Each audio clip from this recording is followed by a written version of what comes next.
Hey everybody, welcome to TIW Podcast. I'm Eric, and today I watched WWE Monday Night Raw episode 1350, aired on April 8th, 2019. SmackDown Live episode 1025, aired the next night on April 9th, and 205 Live that followed that night. I was there in person for all of them, and I waited way too long to record this episode.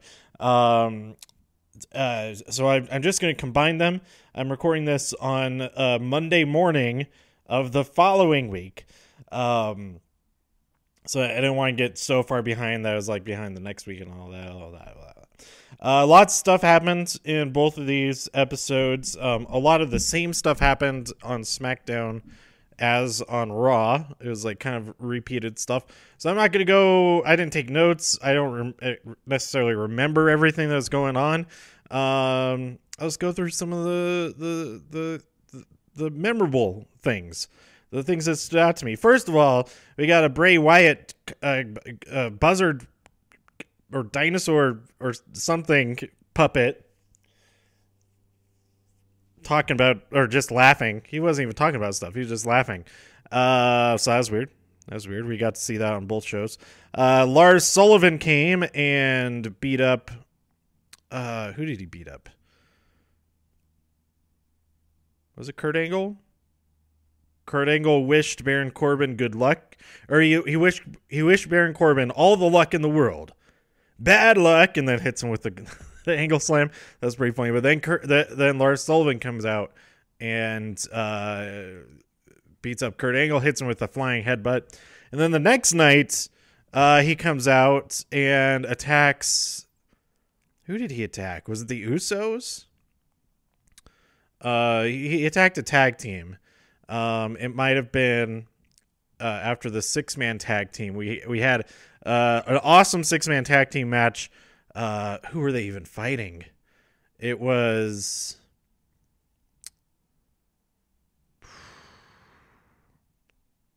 I don't remember who their opponents were, but it was Ricochet, Aleister Black, and Mustafa Ali. So that was pretty cool to see them work together, especially when they did their pose of the thing. So that was on SmackDown. But a notable thing, we start with a celebration. Seth Rollins is new champion, and then he brought out Kofi Kingston to celebrate his, and then he challenged him to the same type of match, a winner takes all. He said that sounded like a good idea. One of them presents it as a good idea. So that we get that as the main event. But then it is interrupted by The Bar. I thought for sure maybe Roman was going to get involved. Maybe that was the main person I thought was going to attack. Drew McIntyre would have made sense, but it was The Bar, and first of all, the audience was very, very excited that we were going to get this match, and it was going to be a winner take all, and that one of them was going to be the new champions, both champions. And I was thinking, why are we excited for that? I don't want to see either of them lose their championship the night after they won it. So yeah, that was kind of a weird thing. And then everybody was so angry with The Bar interrupting. I was like, and again, I was saying, wait, did you really want either of them to lose the championship already? Because that ended up being a tag team match, Kofi and Seth versus The Bar, which I thought, I mean, they were doing some good stuff. They were doing so much good stuff in that, but the crowd is just, oh my God, I hate when this happens. I absolutely hate when this happens, because they could legitimately get injured. This could be their last match ever doing some of the stuff that they do. And this is just all the time. But then most of the people in the audience are focused on freaking beach balls and chanting for themselves, basically. And it was all just proving everything right that Sami Zayn talks about earlier in the episode. He comes back, everybody's happy to see him, and then he beats whoever he's fighting. Who did he challenge? he answered the challenge from somebody.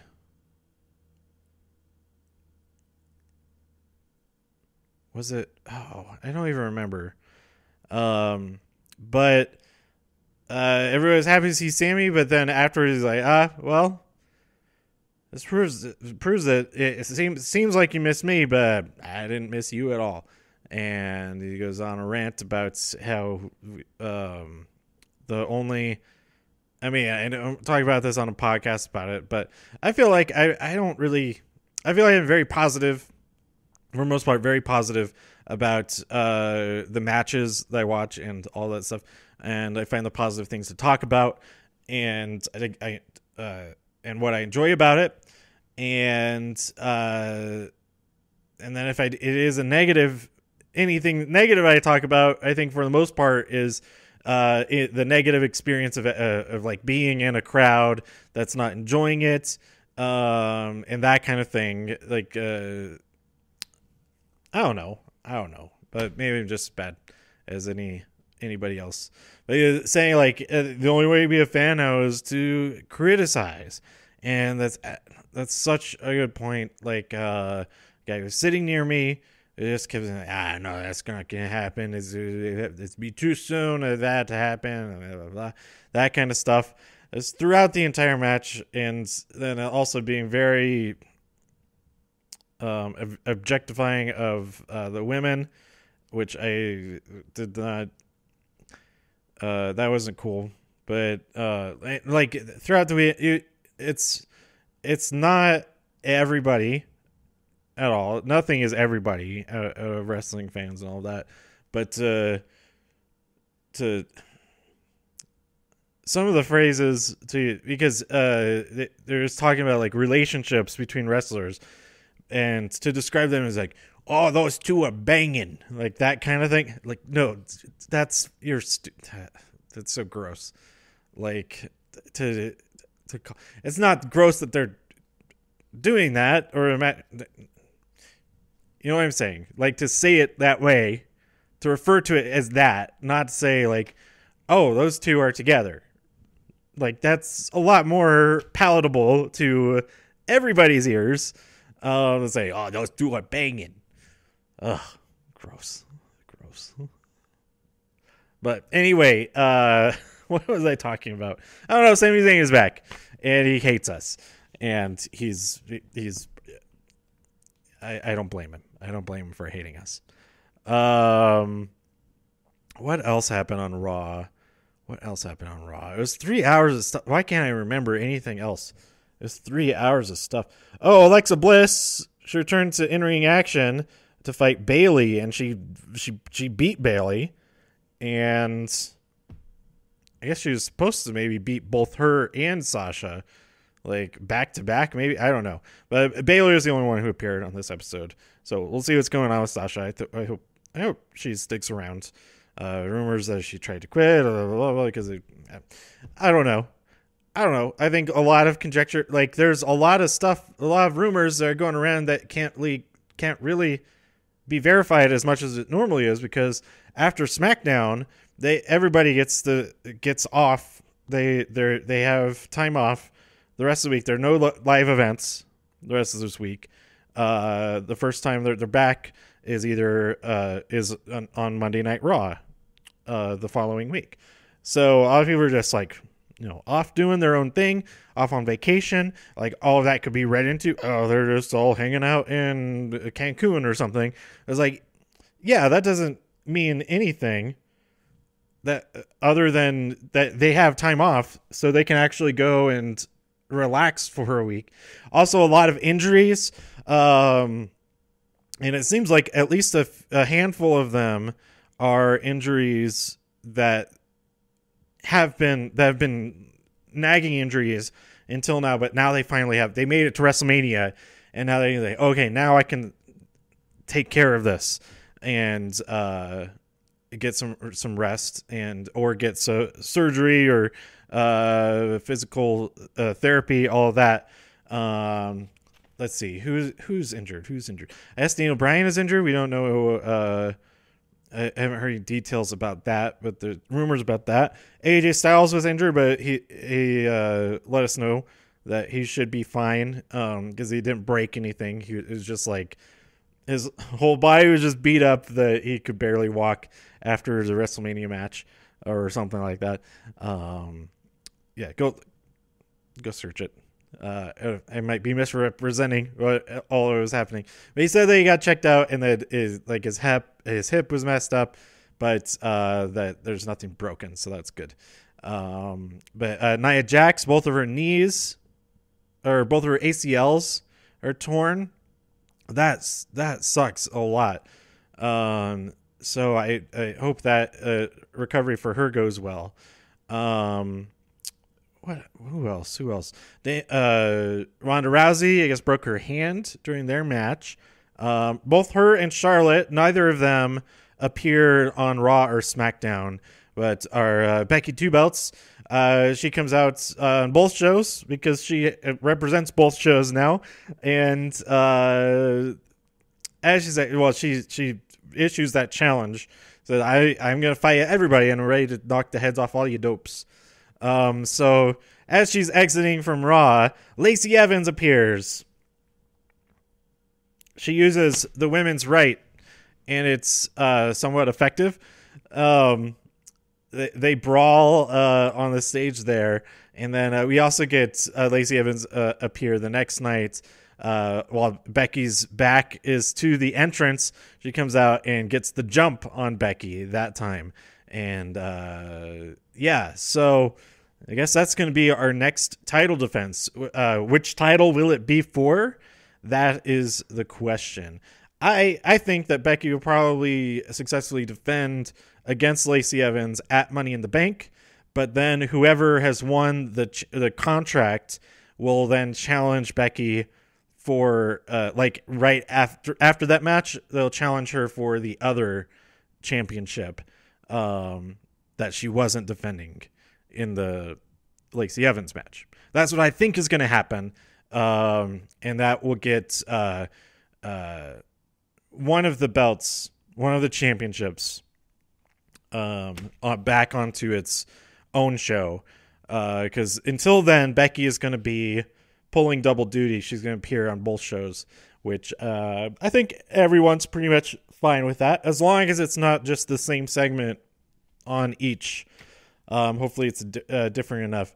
This week, understandable that it's very similar for both shows, that it's the proclamation of I'm here, I'm going to be on both shows because I have both belts, and I'm going to be defending it as Becky two belts, the champ. I like the champ. It's like a chomp, but a champ. I should draw Becky as a chomp. That's what they're called, right? The chain chomp. They're chain chomps. I think there's also chomps in Mario. I may be mistaken. Maybe the chomps are something else. I'm gonna look it up. Let's see. What are chomps? Chomp Mario. Chain chomps.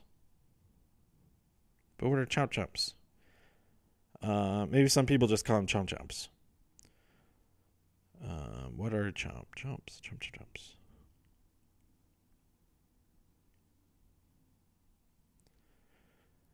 Oh, here's a page for chomps.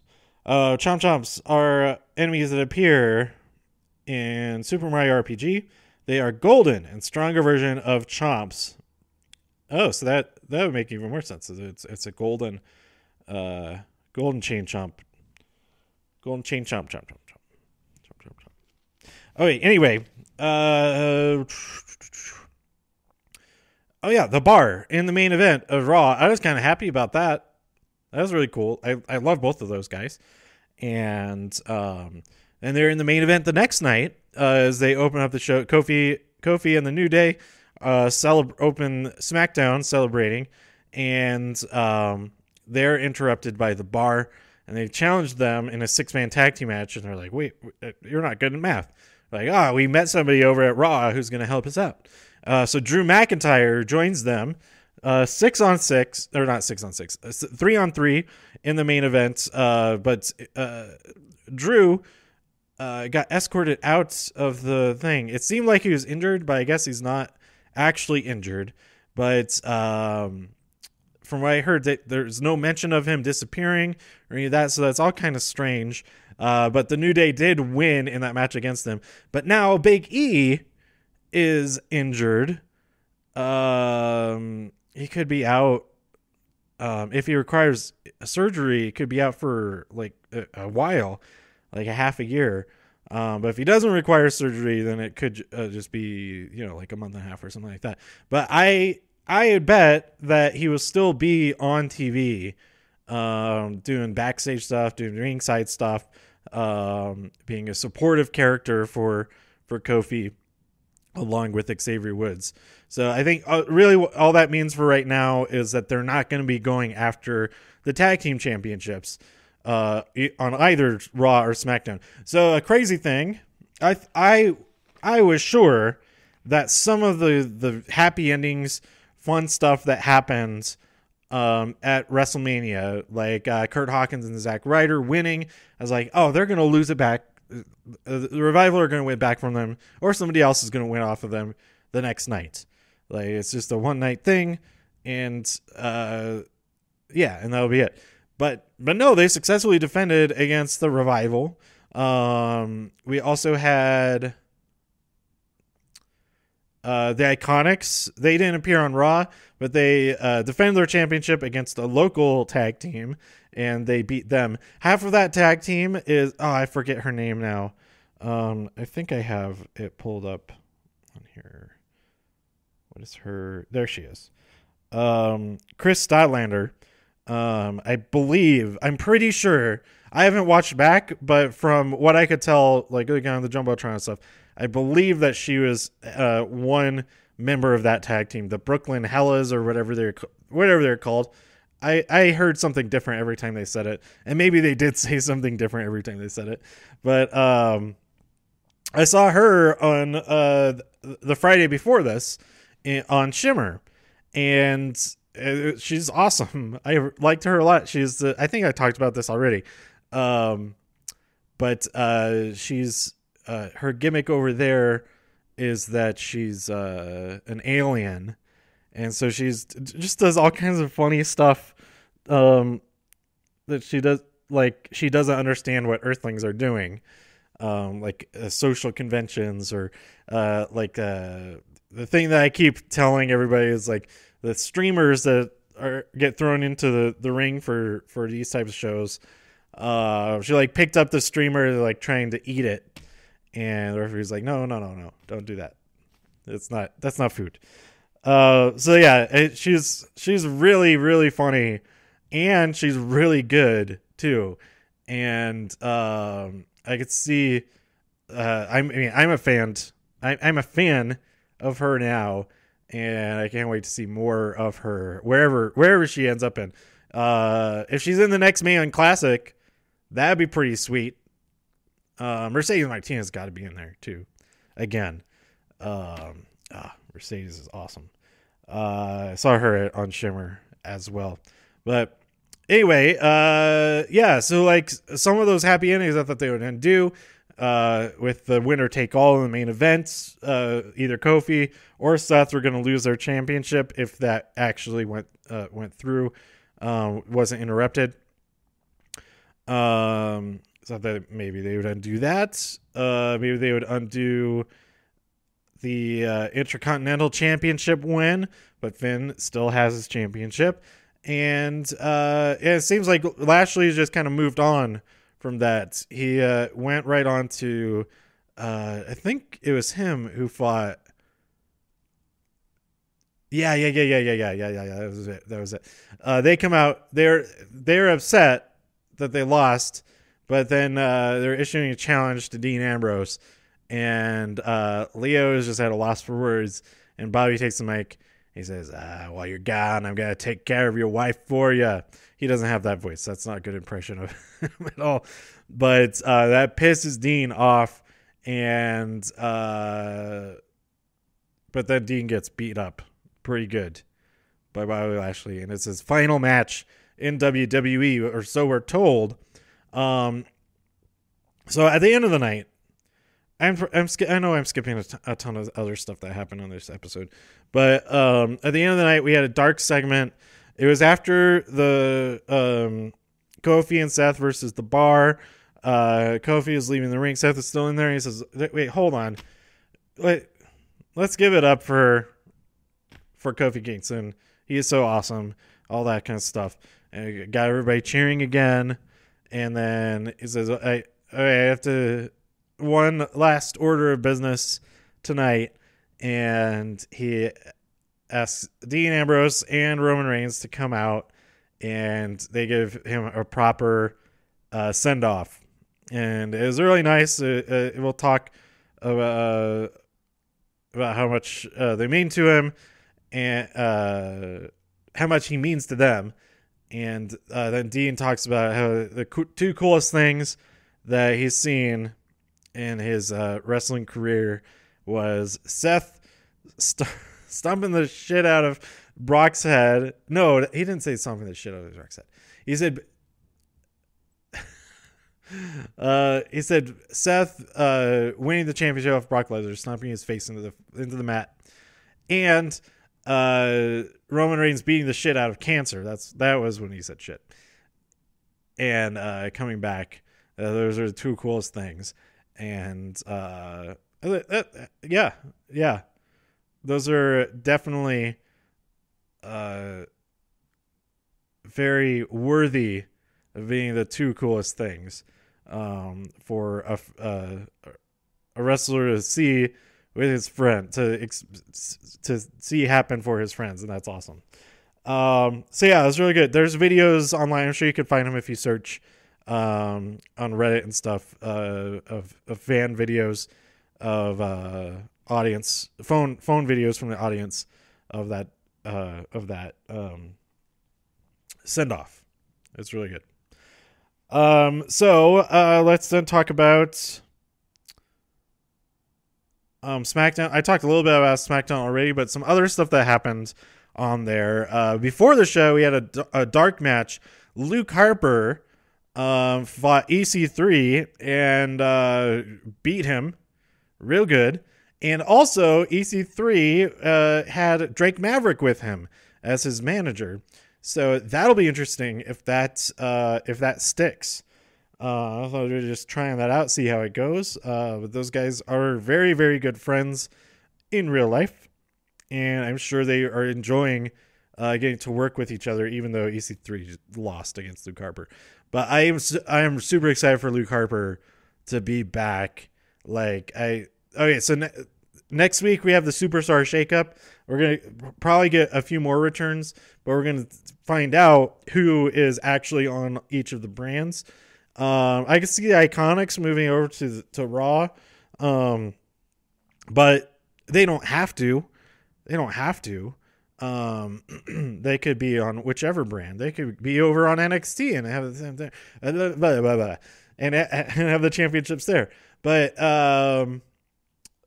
one exciting thing is that Paige, she's back, and she said that she has a team that she's recruited or whatever that she's going to bring to challenge the Iconics.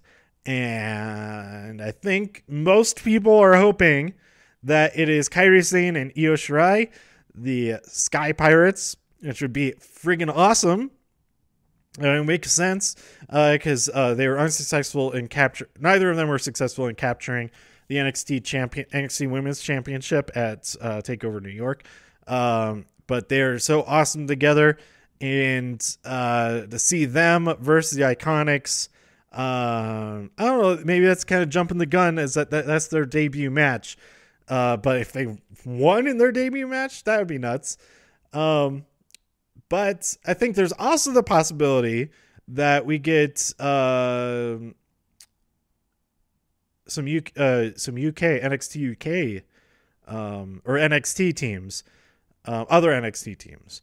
One team could be Toni Storm and Piper Niven. That'd be really cool. And another possible team would be Rhea Ripley and Reina Gonzalez. They would be really, really cool to see on NXT or on SmackDown or Raw or wherever they challenge the Iconics. It'd be really awesome to see them as well. So whichever of those three, and maybe it's some other team entirely, Team Kick, but they're still recovering. Tegan Nox and Dakota Kai on SmackDown. That'd be pretty sweet. But they are still, I mean, it was just like last week, Dakota tweeted that, I went for a run for the first time since the injury. So I don't think she's ready for a match on SmackDown yet. But someday, there are a bunch of tag teams in NXT and NXT UK that could challenge for those. But anyway, what was I saying? Jeff and Matt Hardy, they won the SmackDown Tag Team Championships from the Usos. Samoa Joe got attacked by Braun Strowman.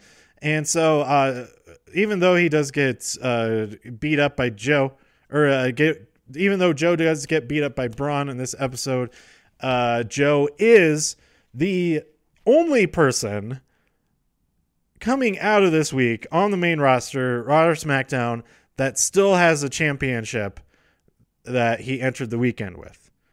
He's the only in still of the entire week on the main roster. And that also makes him the current longest reigning champion on the main roster. It's saying the same thing. So at every other title reign, the longest, I think the second longest then is Tony Nese. And then the third longest would be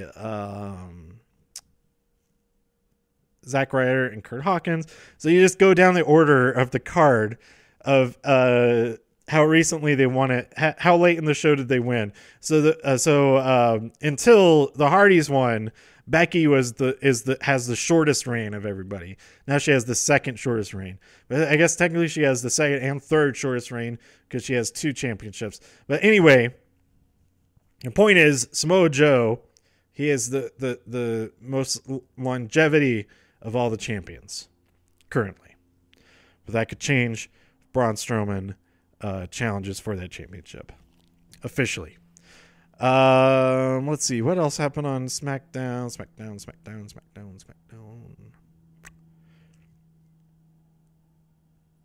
I can't remember anything else worth talking about. So let's talk about 205 Live. We had 2 matches, and they're both pretty good. We had Jack Gallagher versus Humberto Carrillo, and I believe Jack Gallagher won. Drew is on comment. I want to go back and watch this because I always love the episodes with Drew whenever Drew's on commentary. But Drew, after the match, he went to attack Humberto, and then but Jack Gallagher stopped him and attacked Drew. He stopped him from like punching him in the face or something. And so, yeah, that's interesting to see. And that's another reason why I need to go back and watch, because I don't know anything that was said during the match, like the development of this story. Because as far as I knew that they were, they're getting along fine and all of that. But they were both. What happened? Were they both in the Battle Royal? No, they were both in the Worlds Collide Battle Royal. So there's some kind of strange stuff going on in that. So maybe they were behaving that way in the Battle Royal because it was going to air after that this happened, that they were not friends. I don't know. They were all cheering for each other. 205 Live guys were all cheering for each other, regardless of if they were actually getting along or not. So yeah, that was the kind of strange. Anyway, those battle royals are going to be really fun to watch. Check those out. They had the NXT versus NXT alumni this weekend. I've not watched it yet, but we had Luke Harper's return. So that episode, he tweeted something with profanity, censored profanity. He's like, F, I'm good, or something like that. I don't know. It doesn't sound like that. So that was cool, that first match. But then I'm really happy that they had this match, and seems to be WrestleMania, a big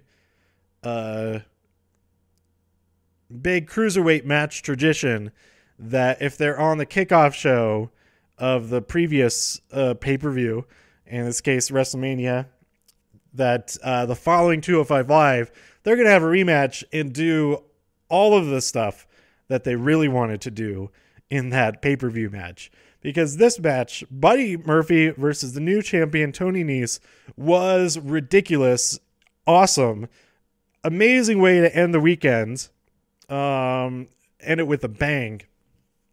It was so cool. So cool. Go watch this match. And I kind of feel like I kind of saw bits and pieces of the WrestleMania match because I was on my way to the stadium. Listen to my episode about WrestleMania to find out why. But I feel like I don't really need to see that. I saw that Tony Nese won. That's awesome. But he also won in this match. And you could, like, I feel like I'm not missing out on anything other than the excitement of Tony Nese pulling that off. But see him pull it off again, successfully defend the championship. This was another one that I thought, oh, Buddy's just going to win it right back. But we stuck with it. We stuck with all of them. We stuck with all of the championship changers, at least for a week. And that's pretty cool. But, this match is nuts. It's great. Go watch it. Top 3 matches of the weekend. Top 4 matches of the weekend. We have of the whole week.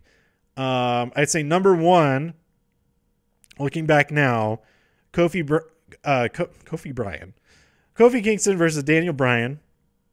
So that's my number 1. My number 2 would be the NXT Tag Team Championship match. War Raiders versus Aleister Black and Ricochet. Number 3 would be Johnny Gargano versus Adam Cole. And then my number 4, and this is like all within like fractions of a point if I was measuring on that type of scale. It could actually, I might put them in any order. It would just be which one was I thinking about the most recently. And then the 4th one would be Tony Nese versus Buddy Murphy on 205 Live. Those 4 matches were fantastic. And that just leaves Raw. Raw was really the only show of the whole weekend that I went to that didn't have like a standout match. Like that was an amazing match, that type of thing. Because I count 205 as part of SmackDown. Plus it was really cool seeing, it was also really cool seeing the Hardys win. Did they attack the Hardys? Did Lars Sullivan attack the Hardys? I don't know. I felt kind of bad. I think it was Ruby. I met her. She asked where I'm from. I said, "Oh, I'm from Denver." And oh, you must be a Lars Sullivan fan. I was like, I hesitated. Like I'm more of a Bobby Lashley fan as far as guys from Denver go. So I felt I kind of dissed Lars Sullivan with that, my gut reaction to that question. So I apologize, especially to Ruby, that I seemed so offended by her even suggesting that I like Lars Sullivan. Lars is he can be fun to watch, but Bobby Lashley, if I'm going to root for somebody from Denver, it's going to be Bobby Lashley. Absolutely. There's a couple other people from here who are in there right now. I can't remember who they are. Anyway, I think that's. Oh, then we have the dark match: Sami Zayn versus Kevin Owens. It was a lot. As I thought it would be. It was a lot of talking. And then Sami is basically I say like these people don't deserve a match between us. Every time we have a match, it's amazing. It's a 5-star classic. Every time we meet up, these people don't deserve that. So let's just agree that we don't have to have a match. We'll hug it out, all that. So they do hug it out, and then Kevin hits him with a stunner, and And then he gets him back up and says, "Oh, okay, I do love you," and it hits him with another stunner. And then he comes back again and hits him with a third stunner, and it was pretty great. It was pretty great. I liked it. It was a total non-match, but it was the funnest between two of the greatest at being extremely entertaining without actually having to wrestle very much at all. There's 3 wrestling moves, and it was the same move 3 times, and it was still amazing. So, yeah, I like that. I look forward to seeing what these two go up against each other again. But now it's flipped. Now Kevin is the good guy. Kevin's the face, and Sammy is the heel. And it's completely opposite of anything we've seen from them so far.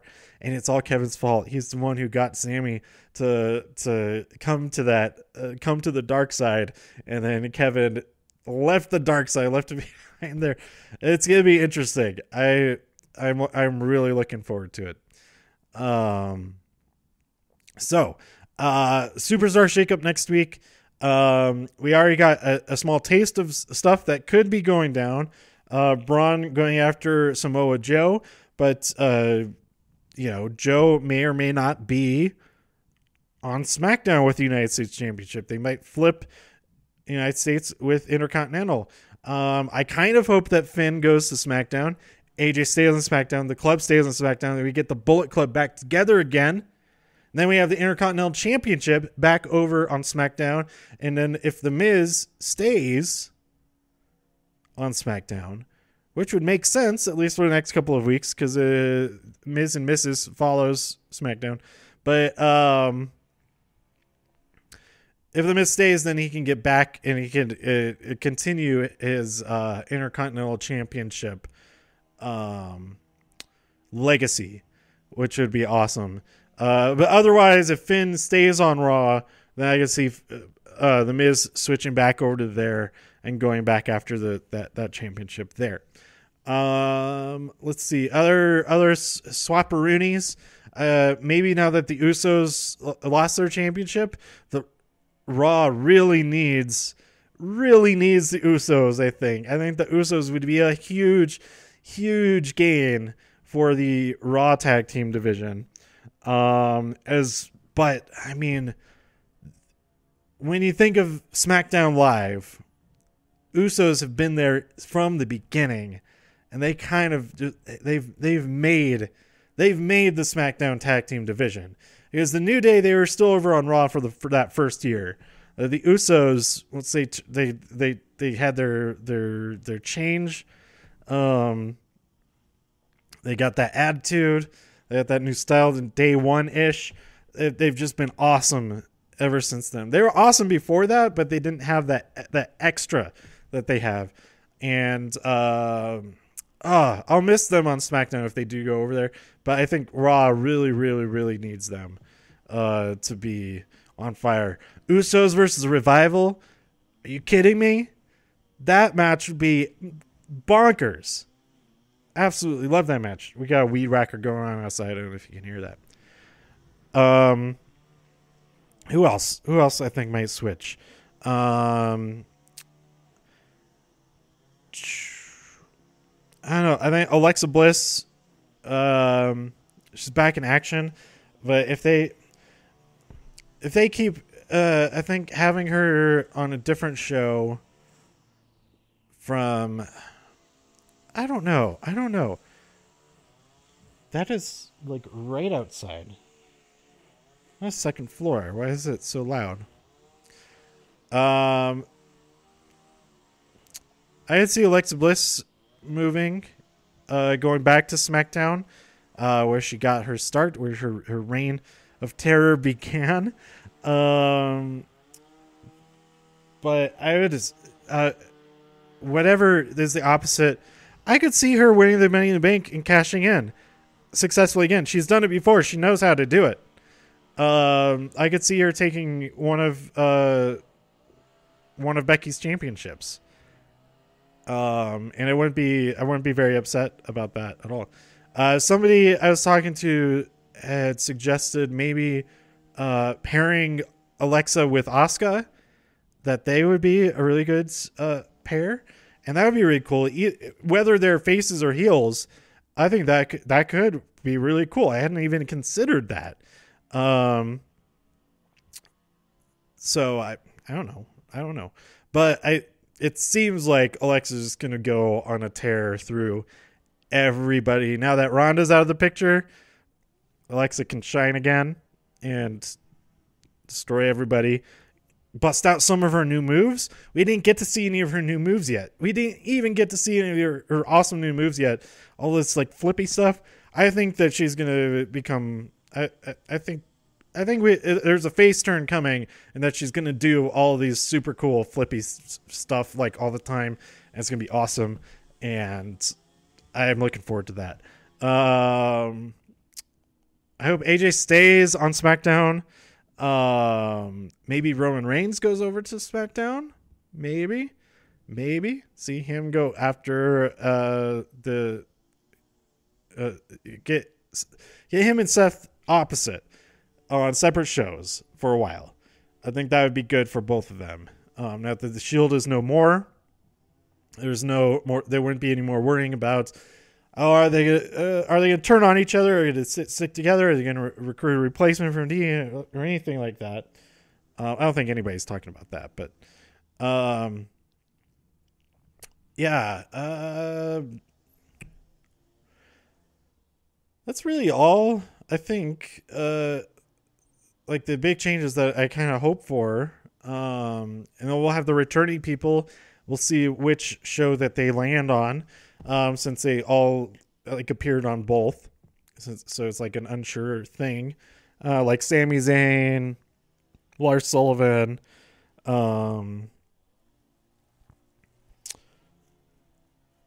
if Kevin Owens stays on SmackDown, all that kind of stuff. I think Sami and Kevin will be on the same show, whichever show they go, whichever show that is. But I think that's it. I think that's good. It's a good 40 minutes solid for these two episodes. I guess I could have done these as separate things, but I probably would have repeated a lot of stuff. Plus, with the Superstar shakeup, you got to talk about both of them at the same time anyway, if I've already seen both of them. But I will do separate episodes for Raw and SmackDown and 205 Live. Well, SmackDown and 205 Live together for next week. I still got to watch NXT UK for week 15 that aired on the 10th. So stay tuned for that. I may or may not do that, be able to get to that before this week's episode of Raw. That freaking weed whacker, man. I'm sorry about that. This part of the episode. So stay tuned for all of that. Let me know what you thought about everything and what you hope to see in the Superstar shakeup and moving forward. Otherwise, they haven't announced any pay-per-views, any of the stuff for June, and I'm anxiously awaiting to see what's going down in June. So I may, whatever it is, I probably won't be able to make it to those shows, but it'd be nice to find out. Maybe I'll get lucky and they'll have those pay-per-views in a city that I'll already be in. Maybe it'll be towards the end of June and they'll be in St. Louis the same weekend that I'm there. That would be pretty cool. But they're already having a live event there in the next month anyway, so I don't know if they'll be back that soon. But who knows? We'll see. They will be in Texas. I'm just doing going to the first live event of that week because it's in New Mexico, and that's a relatively quick drive. It's like a 6-hour drive, I think, to get there. So I just make a day out of it. That would be really fun to do. But then they continue down into Texas from there. But then they're in Denver in the middle of June. But that's right. They won't have a pay-per-view that weekend because they have those shows. The 15th and the 16th, they're in Denver and Salt Lake City. Then who knows after that? They haven't announced those shows yet. But anyway, a lot of shows like I could probably normally go to, but because I'm going to conventions to sell my stuff, I won't be able to go to those shows. So it's a double-edged sword. Exciting, but also disappointing that I can't go to all the shows that I did like last year. But yeah, go to demonjackal.com to see the shows that I'm going to be at. The next one I'm going to be at is in Alaska. If there is anybody who actually listens to the show who lives in Alaska, come out to that. It's the first weekend of May in Anchorage.